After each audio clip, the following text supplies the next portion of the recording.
Happy Sunday, everybody. It is already the fifth Sunday of Easter. When did that happen? That's gone by so quickly, the Easter season, this beautiful time of rejoicing.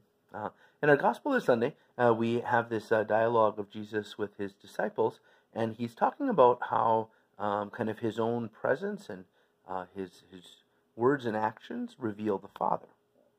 He says, "If you know me, then you will also know my Father. From now on you do know him and have seen him." So Jesus tells his disciples that in attending to Christ and gazing upon him and abiding with him, they actually encounter the Father. A little while later in this same gospel passage from John 14, Jesus says something, even kind of maybe more challenging. "Amen, amen, I say to you, whoever believes in me will do the works that I do, and will do greater ones than these, because I am going to the Father." So this mystery of Jesus making the Father known doesn't kind of stop with him, but by being drawn into relationship and love with him, being drawn into the sacraments and being baptized as the beloved sons and daughters of the Father, by all these graces, we're actually drawn into this mission. And we could say that just as Jesus is meant to make the Father known, we, in our words and in our actions and our love and our perseverance and his grace at work in us, we're meant to make Jesus known, and the Father and the Spirit as well. I think our second reading kind of unpacks a little bit what that looks like. Working with my old USCCB printouts here from usccb.org, an easy way to find the readings. So our second reading is from the first letter of Peter, and it's really quite a beautiful passage. Peter draws on many other texts that he kind of knits together. He says, "Beloved, come to him, a living stone, rejected by human beings, but chosen and precious in the sight of God. And like living stones, let yourselves be built into a spiritual house, to be a holy priesthood, to offer spiritual sacrifices acceptable to God through Jesus Christ. You are a chosen race," he says a bit later, "a royal priesthood, a holy nation, a people of his own, so that you may announce the praises of him who called you out of darkness into his wonderful light." It's from the second chapter of the first letter of Peter. So Jesus speaks of us being built up into a spiritual house to be a holy priesthood. We're priests by our baptism. Every baptized person is priest, prophet, and king. Baptismal priesthood is distinct from the ministerial priesthood that comes by the sacrament of holy orders, but it is full of dignity and power to have been kind of oriented and structured and impacted by the truth of Christ through baptism, through adoption, through the graces of that sacrament. And so we're meant to exercise that by making an offering to him, offering spiritual sacrifices even our whole lives. This all seems to be of the essence as we're in the midst of this time when for some weeks now we've not been able to celebrate the Mass publicly. And it's with great joy, of course, that we've received glad tidings this past week that coming up on May 19th, we'll be beginning to celebrate public Masses again. There'll be restrictions and practices we'll be engaging in to keep those as safe as possible. But, of course, we hunger. I hunger as your priest, and I know from talking to many people that we all hunger to be reunited in that public celebration of the Mass. But I think it's interesting just to note that this offering of spiritual sacrifices is certainly not reducible to the celebration of the Eucharistic sacrifice. And in a sense, the Eucharistic sacrifice, especially on the Lord's Day, when the whole church gathers every Sunday to offer the Eucharistic sacrifice, that's really meant to be the culmination. It's meant to be the fruition. It's meant to be the gathering up of that dynamic at work in the lives of God's people all during the week.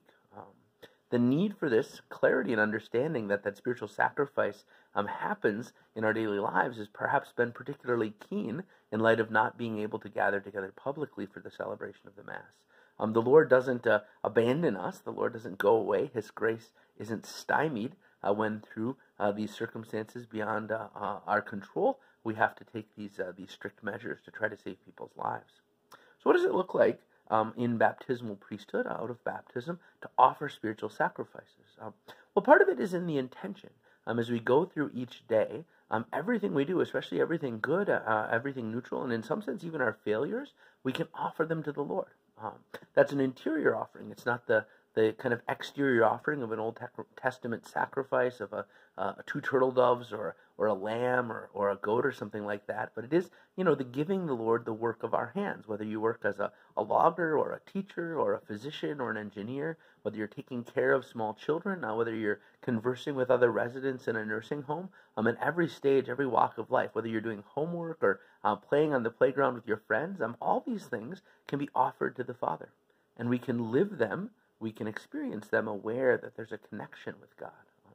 It's simply true that God is always present with us, always present to us, always sustaining us in existence at every moment.